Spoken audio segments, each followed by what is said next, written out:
Good morning. So first of all, this video will be very important for you guys because most of the formulas that are there in thermodynamics, you can actually learn it from a single diagram. Okay, so just pay close attention. It's very easy.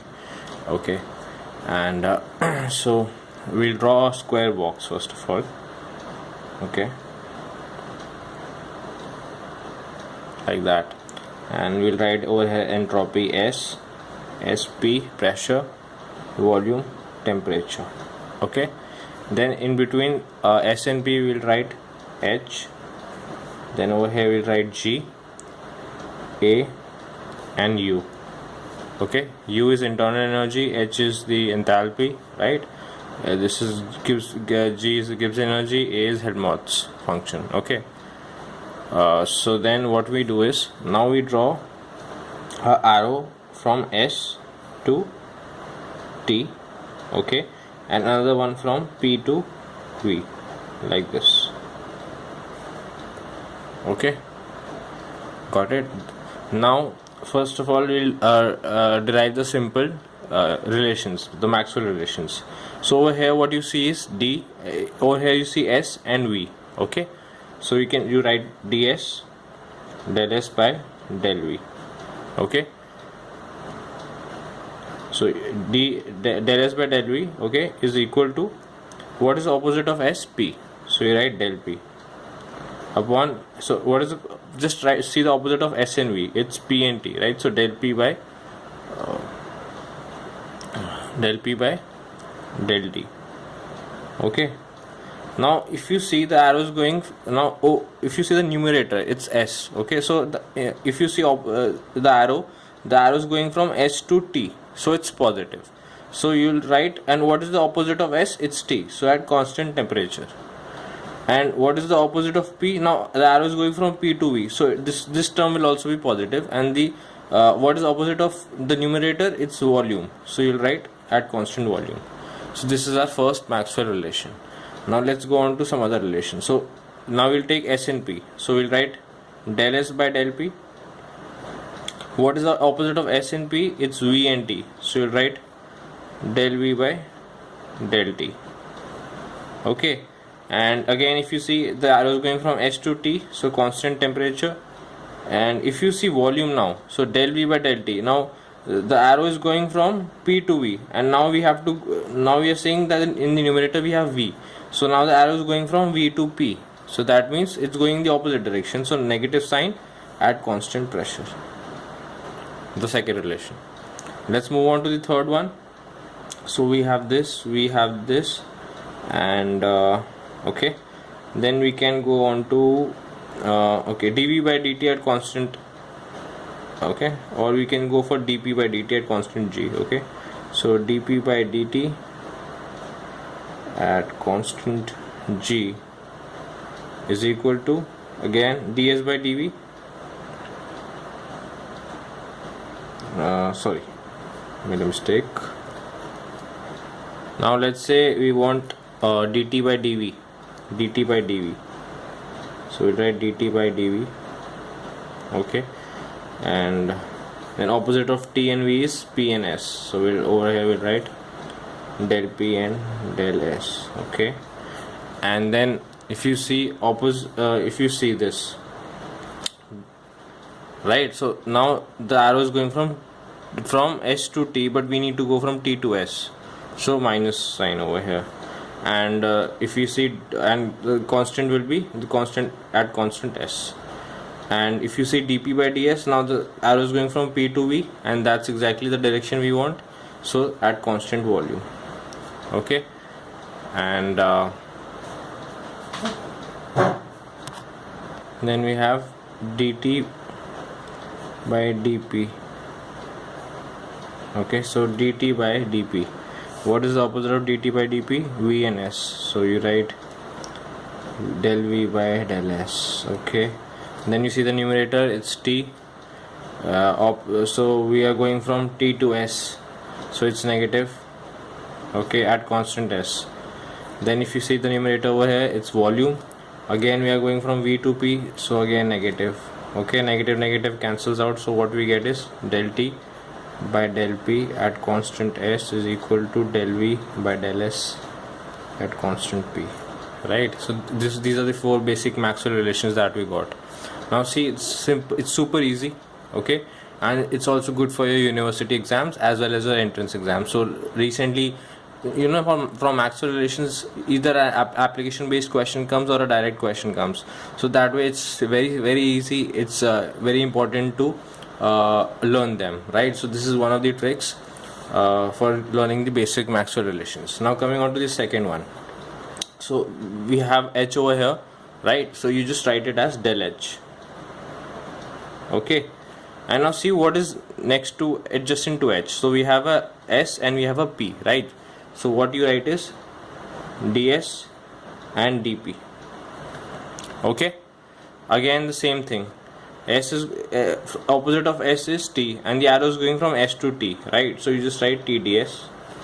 And if you see P, we are going from P to V, so plus VDP. Again, if we come on to DU, so adjacent to U we have S and V, so we write DS and dV. If you see for S, again it's positive, so TDS. But if you see for V, the arrow is going from P to V, but we need to go from V to P, so again a negative sign, minus PdV. Coming on to dA, dA is equal to adjacent is dV and dt. From again in V we are going in the opposite direction, we are going from V to P, so minus PdV, and in opposite of T is S, and again the arrow is going from S to T, but we need to go from T to S, so minus STT, okay.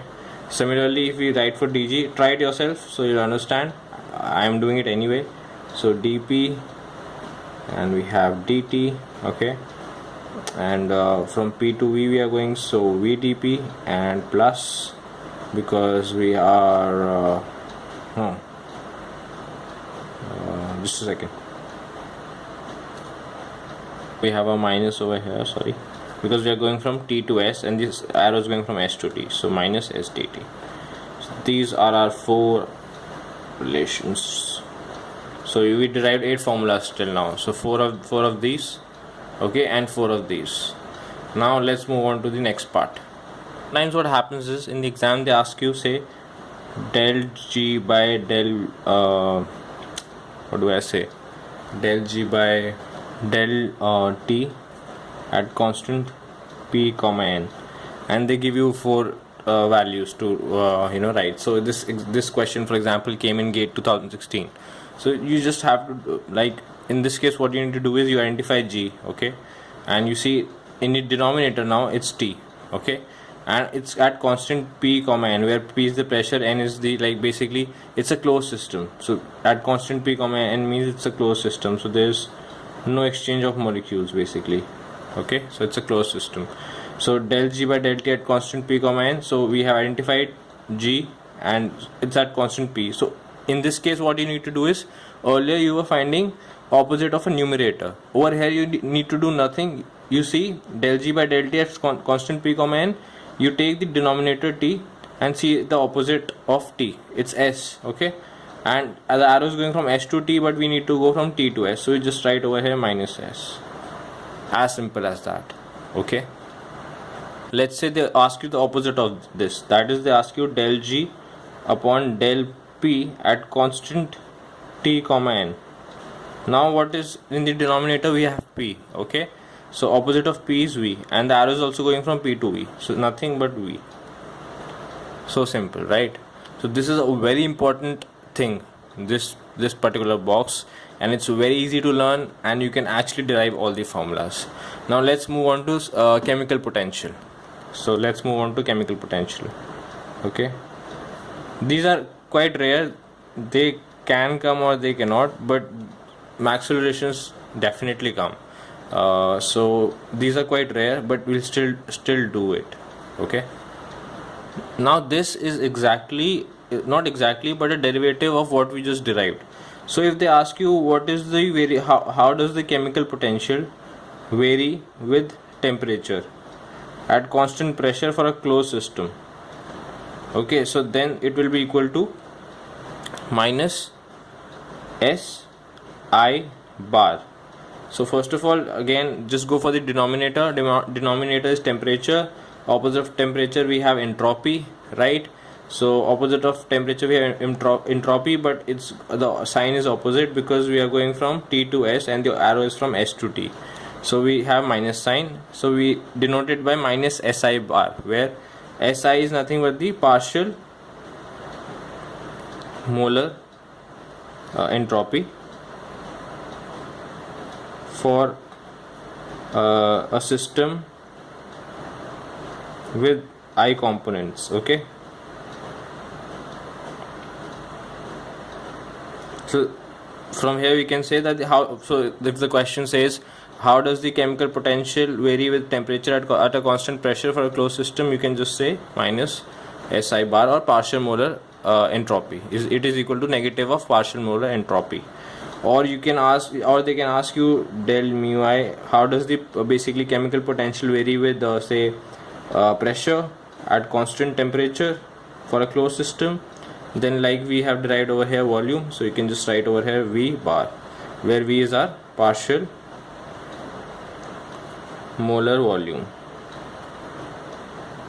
Okay, where this can be denoted by del V by del Ni. Ni is nothing but n number of I number of n, basically n number of molecules, sorry, I number of molecules. Okay, and this is at constant T comma P. Okay, these were some of the tricks for your exams, be it entrance exams or your university exams, because I remember I used to struggle a lot, learning Maxwell relations while I was there in my university. So I always had to derive them, and that used to take a lot of time. So had someone introduced me to this kind of shortcut method, I would have been really glad. But anyway, I am hopeful that this will be quite useful to you guys, and all the best.